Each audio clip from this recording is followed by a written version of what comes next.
Sa mismong puso ng Quiapo, kung saan libu-libong tao ang araw-araw na dumadaan, isang apoy ang kumalat na parang bangungot. Noong Oktubre 2016, isang malaking sunog ang sumiklab sa Quiapo. Nagsimula ito sa isang tirahan malapit sa masisikip na kalye, dulot ng electrical overload. Dahil dikit-dikit ang mga kabahayan at tindahan, mabilis na lumaki ang apoy.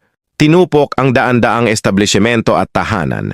Agad rumisponde ang mga bumbero mula sa Maynila at mga karatig lugar.